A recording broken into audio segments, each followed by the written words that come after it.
ও মায়েরা, কোন সন্তানের মা চাই আমার ছেলে চোর হোক ডাকাত হোক? সব সন্তানের মা চাই আমার ছেলে কৃষ্ণ ভক্ত হোক। রাস্তা দিয়ে পেরিয়ে যাবেন, লোকে বলবে না চোরের মা যাচ্ছে, লোকে বলবে ওই দেখ একটা ভক্তের মা যাচ্ছে। তাই প্রত্যেকের কাছে নিবেদন রইল, হিন্দু সনাতন ধর্মের মানুষের কাছে আমার নিবেদন রইল, এই প্রদীপ পাল আসরে গর্জন করে বলল, সনাতন ধর্মকে বাঁচান, হিন্দুত্বকে রক্ষা করুন। স্বামী বিবেকানন্দ গর্ব করে আমেরিকার মাটিতে বলেছিল আমি হিন্দু। আপনি যেন গর্ব করে বলতে পারেন আমি হিন্দু। আপনি সব ধর্মকে সমানভাবে সম্মান দেবেন, কিন্তু নিজের ধর্মকে ছোট করবেন না। বারবার বলে রাখি, ওগো মা, ভগবানকে সবাই চিনতে পারলো, আমরা চিনতে পারলাম না কেন? যিনি ইস্কন মন্দিরের অধ্যক্ষ জয় পতাকা মহারাজ, তিনি যখন প্রথম বিদেশ থেকে ভারতবর্ষের মাটিতে আসছেন, প্লেন থেকে নামবার সময় তার চটি জুতো তার কর্মচারীকে দিয়ে বলল চটিগুলো রাখো। কেন স্যার? নামবো মাটিতে, এ মাটি তো যেমন তেমন মাটি নয়, ভগবান গৌরের মাটি, ভগবান কৃষ্ণের মাটি। যে মাটিতে ভগবানের চরণ ধুলো মেশানো আছে, সেই মাটিতে আমি পা দেবো কি করে? সেই মাটিকে একবার প্রণাম করব। ধন্য ভারতবর্ষের মাটি, ধন্য ভারতবর্ষের ভক্তি। তাই প্রতিটি মানুষের কাছে নিবেদন রইল, সনাতন ধর্মকে বাঁচান, বৈষ্ণব ভক্তকে সম্মান দিন। একজন ভক্ত রাস্তা দিয়ে পেরিয়ে যাবে, আপনি হরিবোল বলতে পারবেন না, মাথাটা নিচু করে পেরোবেন। সবচাইতে দুঃখের কি জানেন? বিদেশ থেকে এসে মায়াপুর ইস্কন মন্দিরে হরে কৃষ্ণা হরে কৃষ্ণা, কৃষ্ণ বলতে পারে না, হরে কৃষ্ণা। লজ্জা লাগে আমাদের, কি ওরা বলতে পারে না তবু বলে, আর আমরা বলতে পারি তবু বলি না। ওরা বলতে পারছে না তবু হরে কৃষ্ণা হরে কৃষ্ণা পাগল হয়ে যাচ্ছে। কিন্তু আমরা শিখলাম তবু বলতে পারলাম না, তবু ঘরের ভগবানকে চিনতে পারলাম না। অনেক ভিড় হয়ে গেছে বলে কি সনাতন ধর্ম বেঁচে আছে? না। ইটের ওপরে ইট সাজালে পাঁজা তৈরি হয়, দেওয়াল তৈরি হয় না। ইট আর ইটের ফাঁকে মশলা দেবেন, তবে দেওয়াল তৈরি হবে। একজন ভক্ত একজন ভক্তকে প্রেমের আলিঙ্গন দেবেন, নিতাই গৌর হরি বলো বলে, তবে তো আমাদের সনাতন ধর্ম টিকবে। তাই বারবার বললাম, এদের মতো যারা ভক্ত আছেন হরিবাসর তৈরি করছেন, আপনার দিনের পর দিন সাহায্য করুন। যদি কেউ সাহায্য করতে না পারেন, মহাপ্রভুর কাছে আশীর্বাদ করে দিয়ে যান, দিনের পর দিন যেন হরিবাসর সুন্দর হয়ে যায়। সবার কাছে নিবেদন রইল। আর একটা ছোট্ট কথা আপনাদের বলে যাই, হিন্দু পড়ো, গীতা পড়ো হিন্দু ভাই, গীতার মতো জিনিস নাই। গীতা পড়ো হিন্দু ভাই, গীতার মতো জিনিস নাই। ভালো লাগুক আর না লাগুক, খাও একটু তিতা, ইচ্ছা করুক আর না করুক, পড়ো একটু গীতা। তোমার তেতো খেতে ভালো লাগে না, ভালো লাগুক আর না লাগুক, মহাজনদের কথা, ভালো লাগুক আর না লাগুক, খাও একটু তিতা। ইচ্ছা করুক আর না করুক, পড়ো একটু গীতা।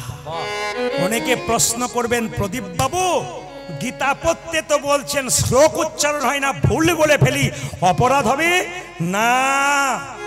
আসরে দাঁড়িয়ে বলে গেলাম সবার কাছে, আপনি গীতা পড়বেন, যদি ভুল হয়ে যায় আপনার কোনো অপরাধ নাই। পড়বেন কিন্তু ভাবের চোখে পড়বেন, ভক্তির চোখে পড়বেন। প্রমাণ দেব আমি শাস্ত্র থেকে। মহাপ্রভু প্রতিদিন গঙ্গায় স্নান করতে যায়, মন্দিরে সিঁড়িতে বসে একজন ব্রাহ্মণ গীতা পড়ে আর চোখের জলে ভাসে। একজন মহাপ্রভুকে খবর দিল, প্রভু তোমার একটা ভক্ত তাকিয়ে দেখো, হাজার হাজার ভুল পড়ছে, হাজার হাজার ভুল শ্লোক পড়ছে আর চোখের জলে কাঁদছে, লোক দেখানি নয় তো? বাবা এই সময় দেবেন না, এটা সামনে আসরে ধোঁয়া হয়ে গেলে মানুষ দেখতে পায় না, অসুবিধা হয়, একটু নিয়ে চলে যান ওদিকে। হরে কৃষ্ণ। দেখুন ব্রাহ্মণ কি করছে, গীতা পড়ছে, কাঁদছে। মহাপ্রভু জিজ্ঞাসা করলো, ব্রাহ্মণ তুমি তো গীতা পড়ছো, হাজার হাজার শ্লোক ভুল পড়ছো, সবাই শুনছে তুমি ভুল পড়ছো, কিন্তু চোখের জলে কাঁদছো কেন? তুমি কি বুঝছো? যে ভুল পড়ে সে কি বুঝে? প্রভু, আমি মূর্খ সূর্খ মানুষ, আমি শ্লোকের কিছু বুঝি না, আমি যেমন পারি তেমন পড়ি, কিন্তু আমি এইটুকু বুঝি, গীতার পাতাতে দেখতে পেলাম স্বয়ং ভগবান রথের সারথি আর অর্জুন দিব্যি নিশ্চিন্তে বসে আছে। আমি গীতা ভুল পড়ি, শুধু এইটুকু ভাবি, সংসার কুরুক্ষেত্রের যুদ্ধের রথে ভগবানকে যদি সামনে বসাতে পারি, আমরাও নিশ্চিন্তে সংসার রথে ভব পার হয়ে যাব। গীতা পড়ো হিন্দু ভাই, গীতার মতো জিনিস নাই, গীতার মতো গ্রন্থ নাই, গীতাতে কোনো ভুল নাই। এই জন্যই তো কোর্টে গিয়ে বলতে হয়, হাত দিয়ে যাহা বলিব সত্য বলিব, সত্য ছাড়া মিথ্যা বলিব না। ওইটার ভেতরে একটা গীতা থাকে। আপনারা বলবেন ওই বইটাতে হাত দেওয়ার পরে তো অনেক মানুষ হাজার হাজার মিথ্যে কথা বলতে শুরু করে। বলুক, এই গীতাকে হাত দিয়ে যেখানে মিথ্যা কথা বলে, এই কোর্ট থেকে সে মুক্তি পেতে পারে, ভগবানের আইন থেকে সে নিতাই গৌর মুক্তি। আমি আজকে আপনাদের একটা জায়গা যাওয়ার জন্য বলবো। আপনার নবদ্বীপ কে কে গেছেন? হাত তুলুন। নবদ্বীপ, বেশ, খুব সুন্দর কথা, হাত নামান। এবার বলি, যারা যারা নবদ্বীপ যাওয়া অভ্যাস আছে তাদের বলবো, নবদ্বীপ কাটোয়া যাবেন, ওখান থেকে বাস ধরবেন, 10 থেকে 15 টাকা ভাড়া, শ্রীখণ্ড গোপীনাথের মন্দির ঘুরে আসবেন। আমাদের ভাই ঘুরে এসেছেন, প্রেম আছে, অনেকেই ঘুরে এসেছেন। তবে বলে রাখি মায়েরা, শ্রীখণ্ডে গোপীনাথের হাতে দেখবেন নাড়ু কিন্তু পাথরের। আপনারা এখানে ভগবান দেখতে পাচ্ছেন মন্দিরে, ভগবানের হাতে কিন্তু আসল নাড়ু থাকে, ওখানে গোপীনাথের হাতে গিয়ে দেখবেন পাথরের নাড়ু। শুধু পাথরের নয়, অর্ধেকটা পাথরের নাড়ু। এই নাড়ু অর্ধেকটা পাথরে হলো কেন? এই যে কীর্তনে আমাকে মালা পরানো হলো, মায়েরা, এই মালা তিলক দেওয়ার রীতি প্রথম কে চালু করেছিল? শ্রীবাসঙ্গনে প্রথম দিয়েছিল কে? ভক্ত রঘুনন্দন। এই জন্য আজকে লীলার নাম ভক্ত রঘুনন্দন। ছোট করে শ্রবণ করবেন। এই যে বাতাসা প্রসাদ আপনারা দেখতে পাচ্ছেন, আমি দেবুকে বলবো কীর্তনের শেষে 2-4 কেজি 10 কেজি বাতাসা এখানে আনবে। আপনাদের বলে দিয়ে যাই, লীলাটি শুরু করবার আগে, রঘুনন্দনের জন্ম হয়েছিল বৃহস্পতিবার। জোরে বলুন, কিবার বললাম? সেই দিন একটা দেবীর পুজো ছিল, তার নাম হচ্ছে সরস্বতী পুজো। তো সেই দিন কিন্তু জন্ম নিয়েছিল কে? রঘুনন্দন। মায়েরা, রঘুনন্দন 5 বছর বয়সে গোপীনাথকে নাড়ু খাওয়াবে। এই নাড়ু প্রসাদ কীর্তনের শেষে আপনারা কাপড়ের কোণে বেঁধে নিয়ে যাবেন। মায়েরা কাপড়ে কোণে, দাদারা পকেটে নিয়ে যাবেন, বাড়িতে কৌটোর মধ্যে যত্ন করে রাখবেন। লাভ কি হবে? আগামীকাল কিন্তু বৃহস্পতিবার, কাল থেকে শুরু করতে পারবেন, সুযোগ আছে। আপনার বাড়ির বাচ্চা যদি খুব চঞ্চল হয়, পড়াশুনোতে মাথা নাই, আপনি ভালো করে বিবেচনা করবেন, রঘুনন্দন লীলা পড়বেন। যদি এই বাতাসা প্রসাদটি স্নান করে তুলসী মন্দিরে বসে একটা তুলসী পাতা দিয়ে জয় গোপীনাথ বলে ছেলের মুখে যদি 3 বার দিতে পারেন, 1 বছর দেবেন প্রতি বৃহস্পতিবার, ছেলে কৃষ্ণ ভক্ত হবে, তার সঙ্গে বিদ্যান পর্যন্ত হবে। 1, 2, যদি আপনার বাড়িতে কোনো ব্যক্তি অসুস্থ অবস্থায় আছে, অনেক দিন দেখাচ্ছে রোগ ভালো হচ্ছে না, এটা খেলে যে রোগ ভালো হবে তা নয়, কিন্তু একটা কাজ হবে, দীর্ঘদিনের রোগের অনেক কষ্টের উপশম পাবেন যদি বাতাসা প্রসাদটা জয় গোপীনাথ বলে তুলসী পাতা দিয়ে তার মুখে একবার দেওয়া যায়। 2, 3 নম্বর, যদি বাড়িতে কারো অশান্তি থাকে, একবার সহজ পদ্ধতি বলে দিই। এই বাতাসাটি তুলসী মঞ্চে দিয়ে তুলসী গাছের নিচে গুঁড়ি করে ভেঙে দেবেন। দিয়ে কি করবেন মায়েরা? প্রতিদিন 1 ঘটি জল তুলসী মন্দিরে দেবেন, 4 বার পরিক্রমা করবেন। বাড়ির সবাই শান্তি ডাকতে হবে না, শান্তি আপনা আপনি আপনার বাড়ি আসবে। প্রশ্ন করবেন, প্রদীপ বাবু, একটি বাতাসা হয়তো বা পেলাম, এতে সারা বছর চলবে কি করে? বুদ্ধি দিয়ে যায়। আপনি বাড়ি নিয়ে যাবেন বাতাসাটা, কালকে আপনি বিকালে হরির লুট দেবেন, নিয়ে 1 কেজি বাতাসা কিনে হরির লুট দিয়ে এই বাতাসটি তার মধ্যে ভরে দেবেন। ব্যাস, প্রতি বৃহস্পতিবার সেই বাতাসা বাচ্চাকে দেবেন, বাড়ির সবাইকে দেবেন, দেখবেন কৃষ্ণ ভক্তির উদয় হবে। লীলাটি শুরু করবার আগে আবার একবার বলতে চাই, প্রসাদ আপনারা সবাই পাবেন সন্তানের মঙ্গল, সংসারের মঙ্গলের জন্য। এই প্রসাদটির খুব দাম, এটার জন্যে মানুষ শ্রীখণ্ডে যায়, কিন্তু লীলার মাধ্যমে দিয়ে যদি প্রসাদ পেয়ে যায় এর কিন্তু অতি উত্তম ফল হয়। তাই যারা মায়েরা সন্তানের মঙ্গল চান, দিনের পর দিন মন্দিরে বসে বসে সন্তানের মঙ্গলের জন্য কাঁদেন, আজকে এই প্রসাদটা নিয়ে ভক্তি ভরে ছেলেকে দিন, দেখুন আপনার ফল ফলে কিনা। জোরে বলুন রাধে রাধে রাধে রাধে। প্রথমে গল্পটি শুনবেন। বর্ধমান জেলার শ্রীখণ্ড গ্রামের দু ভাই, বড় ভাইয়ের নাম মুকুন্দ সরকার, ছোট ভাইয়ের নাম নরহরি সরকার। কি বললাম মায়েরা? বড় ভাইয়ের নাম কি? মুকুন্দ সরকার। ছোট ভাইয়ের নাম কি? নরহরি সরকার। হরে কৃষ্ণ। আস্তে। বড় ভাই কবিরাজি চিকিৎসা করে, আর ছোট ভাই তার সঙ্গে কম্পাউন্ডারি করে। একদিন ছোট ভাই বড় ভাইকে বলছে, দাদা, বলে কি সেবাসঙ্গনে মহাপ্রভুকে দেখতে গেলে হয় না? দাদা তখন বললো, বোকার মতো কথা বলিস না। বলে কেন? এখন যেমন একটু রাস্তা যেতে গেলে টোটো অটো ধরেন, সাইকেল মোটর সাইকেলে যান, তখন রাস্তার পর রাস্তা মানুষ চলে যেত, কোনো গাড়ি ঘোড়া পেত না, হেঁটে হেঁটেই চলে যেত। ছোট ভাই বলছে, দাদা হেঁটে হেঁটে সেবাসঙ্গনে মহাপ্রভু কিভাবে পেতে যাব?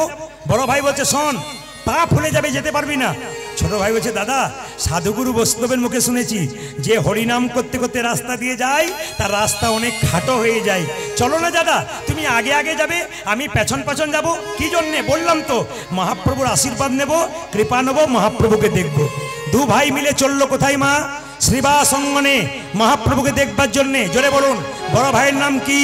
মুকুন্দ সরকার। ছোট ভাইয়ের নাম কি? নরহরি সরকার। যাচ্ছে তালি বাজাতে বাজাতে কোথায়?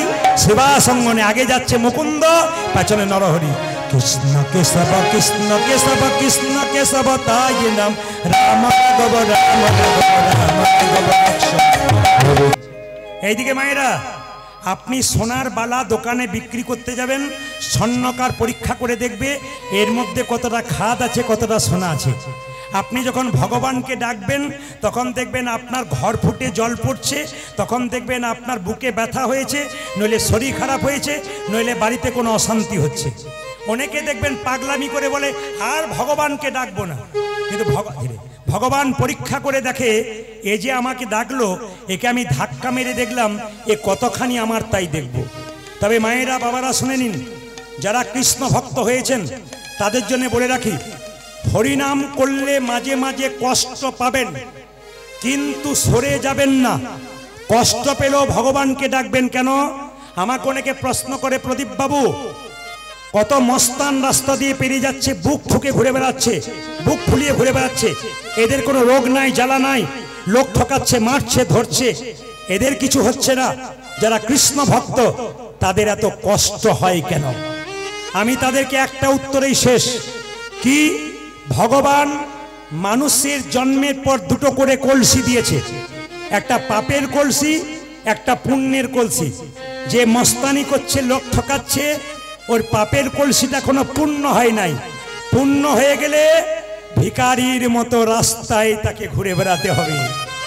আর আপনি যে কীর্তন করছেন, হরিনাম করছেন, আপনার পুণ্যের কলসিটা এখনো পূর্ণ হয় নাই। যখনই পূর্ণ হয়ে যাবে, পরমানন্দ গোবিন্দের চরণ লাভ করে আনন্দময় জীবন যাপন করুন। এইবার সবাই লক্ষ্য করুন, দু ভাই দাঁড়িয়ে আছে, তাকাবেন, দু ভাই দাঁড়িয়ে আছে। শ্রীবাস বলল, প্রভু মুকুন্দ আর নরহরি দাঁড়িয়ে আছে, কি বলবো বলুন? দুজন আশীর্বাদ পাবার জন্য এসছে। শ্রীবাসকে মহাপ্রভু বলল, শোনো শ্রীবাস, বলে দাও ওদের মধ্যে যে ছোট ভাই, সে আমার সঙ্গে সারা জীবন কীর্তন করবে, আমার সঙ্গে থাকবে। আর যে বড় ভাই, তাকে বলে দাও সে আমার 100 জন্ম কৃপা পাবে না। ও মায়েরা, শ্রীবাস এসে বলল, তোমাদের মধ্যে ছোট ভাইকে? আমি গো। কি নাম? আমার নাম নরহরি। তোমার জন্য প্রভু বলেছে তুমি সারা জীবন প্রভুর সঙ্গে থাকবে, হরিনাম করবে। বড় ভাই বলল, আমার জন্য কি বলেছে? তোমার জন্য প্রভু বলেছে তুমি 100 জন্ম কৃপা পাবে না, তুমি 100 জন্ম কৃপা পাবে না, তুমি 100 জন্ম গৌরী কৃপা পাবে না, 100 জন্ম গৌরী কৃপা পাবে না। যদি আপনাকে কথা কেউ বলে 100 জন্ম কৃপা পাবে না, মন খারাপ হয়ে যায় না? কিন্তু মুকুন্দ সরকার যখনই শুনলো শ্রীবাসের কাছ থেকে 100 জন্ম গৌর কৃপা পাবে না, তখন নাচতে শুরু করেছে, জয় গৌরী জয় গৌরী। শ্রীবাস মনে মনে ভাবছে লোকটার মাথা খারাপ হয়ে গেল, 100 জন্ম কৃপা পাবে না বলে নাচতে শুরু করেছে পাগলের মতো। শ্রীবাস জিজ্ঞেস করছে, তোমাকে যে বললো 100 জন্ম কৃপা পাবে না, তুমি গৌর গৌর বলে নাচতে শুরু করেছো? আমি হলে তো বিষ খেয়ে আত্মহত্যা করতাম। শ্রীবাস বলছে। মুকুন্দ বলছে, শোনো শোনো শ্রীবাস, প্রভু যদি বলতো কোন জন্মে সঙ্গ পাবে না, কোন জন্মে সঙ্গ পাবে না, তাহলে না হয় আমি বিষ খেয়ে আত্মহত্যা করে দিতাম। না হলে আমি বিষ খেয়ে আত্মহত্যা করে দিতাম। প্রভু বলেছে 100 জন্ম কৃপা পাবো না, কৃপা পাবো না। 100 জন্ম না হয় গৌর গৌর বলে কেঁদে বেড়াবো। আমি কেঁদে বেড়াবো। যখন 100 জন্ম পেরিয়ে যাবে, 101 জন্মে প্রভুর সঙ্গ আমি 101 জন্মে প্রভু সঙ্গ পাবো। 1 জন্মে প্রভুর সঙ্গ পাবো। 101 জন্মে প্রভু সঙ্গ পাবো। 100 জন্ম কেঁদে বেড়াবো,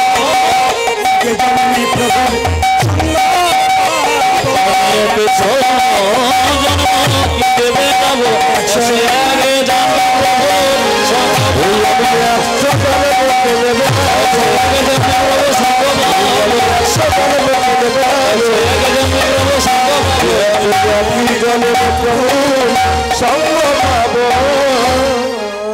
বাবা 3 ঘন্টার কীর্তন শুনতে সে কতজনের হাঁটু ব্যথা হয়, কতজনের কোমর ব্যথা হয়, ধৈর্যচ্যুত হয়। এরা বসে বসে আজকে শিখে নিক। মুকুন্দ সরকার বলছে 100 জন্ম গৌর বলে কাঁদবো, 101 জন্মে তো কৃপা পাবো। এর থেকে কি শিখে যাচ্ছেন? শুধু কীর্তন শুনলে হবে না, শিখে যেতে হবে। কি শিখছেন?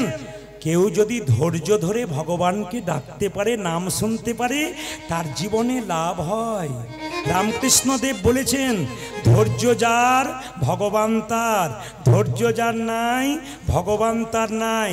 মায়েরা বাড়িতে সবজি কাটবেন, চঞ্চল হয়ে গেলে আঙুল কেটে যাবে। রান্না করবেন, 2 বার নুন দিয়ে ফেলবেন, বাড়ির লোকের কাছে গাল খাবেন। দাদা ভাইয়েরা যারা চঞ্চল, তাদের জীবনে কোনো উন্নতি নাই। মহাভারত কি বলল? যারা চঞ্চল তারা দুর্যোধনের লাইনের লোক, আর যারা স্থির তারা যুধিষ্ঠির মহারাজের দলের লোক। আজকে হরিবাসরে দেখতে পাচ্ছি আপনারা সকাল থেকে বসে আছেন, প্রত্যেকে কিন্তু যুধিষ্ঠির মহারাজের মানুষ। কারণ আপনারা যদি স্থির না হতে পারেন, এরকম করে কীর্তন শুনছেন, গৌর গোবিন্দের কৃপা তো আপনাদের আগে হয়ে যাবে। বাবা, ভক্ত যদি চোখের জলে কাঁদে, ভগবান সহ্য করতে পারে না। তাড়াতাড়ি শিবাসকে ডেকে বলল, শিবাস তুমি কাঁদছো কেন? প্রভু, আমার ভাইকে তুমি কৃপা করলে, আমাকে করলে না। কি দোষ করেছিলাম প্রভু? আমার ভাই তোমার সঙ্গে কীর্তন করবে, আমি অপরাধ করেছি নাকি? মহাপ্রভু শিবাসকে বলল, তোমার মাথায় হাত দিয়ে আশীর্বাদ করে জগতের সবাইকে জানিয়ে দিলাম, শোনো শ্রীবাস, তোমরা শোনো মুকুন্দ, তোমরা 2 ভাই মিলে যদি হরিনাম করতে চলে আসো, বাড়ির সব না খেয়ে মরবে, কাল থেকে আর হরিনাম করবে না। তোমার ভাইকে আমার সঙ্গে রাখলাম, তোমাকে পাঠিয়ে দিলাম। তবে শোনো মুকুন্দ, কি বনের মধ্যে বড় বড় গাছ থাকলে যেমন ছোট ছোট গাছগুলোকে ঝড়ঝঞ্ঝা থেকে রক্ষা করে, এ সংসারে যারা বড় ভাই বড় বউ হয়, তাদের দায়িত্ব সংসারে সবচাইতে বেশি হয়। অগো মুকুন্দ, এই দেখো শোনো, তোমার মাথায় হাত দিয়ে আশীর্বাদ করে দিলাম, তুমি আজ থেকে বাড়িতে গিয়ে যাকেই চিকিৎসা করবে তারই রোগ ভালো হয়ে যাবে। তবে মুকুন্দ, তুমি বাড়ি ফিরে যাও, একটা গোপীনাথের মন্দির তৈরি করো, জীবের দ্বারে হরিনাম দাও, আর গরিবের চিকিৎসা করো। দেখো বাবু, কারো কাছে 1 পয়সা নিও না। আমি তোমার মাথায় হাত দিয়ে আশীর্বাদ করলাম, কাল থেকে যাকেই চিকিৎসা করবে তারই রোগ ভালো হয়ে যাবে। মুকুন্দ, ফিরে যাও, ফিরে যাও, ফিরে যাও, ফিরে যাও, খণ্ডে ফিরে যাও, ফিরে যাও, ফিরে যাও, শিখতে ফিরে যাও, ফিরে যাও, সুখণ্ডে ফিরে যাও, আজ ফিরে যাও, ফিরে যাও, সুখতে ফিরে যাও। দারে দারে গিয়া চরণে ধরিয়া, দারে দারে গিয়া চরণে ধরিয়া, দারে দারে গিয়া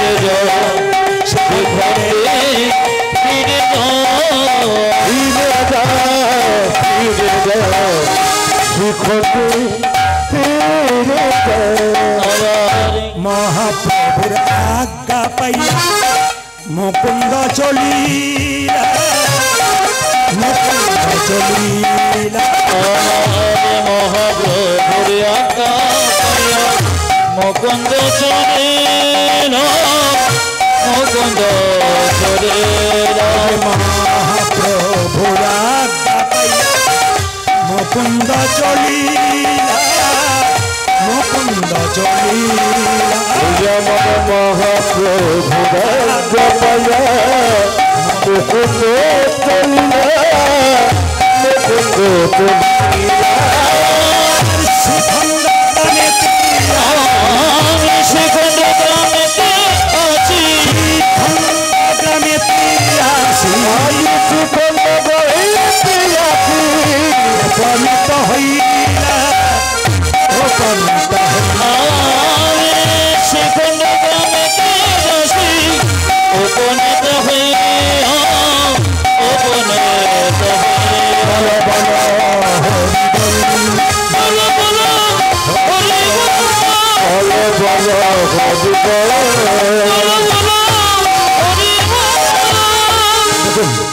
কীর্তনের ফাঁকে ফাঁকে কত সুন্দর শিক্ষা আছে, বাস্তব শিক্ষা। তাকাবেন আমার দিকে। মুকুন্দ সরকার বাড়ি ফিরে এলো, মন্দির তৈরি করলো।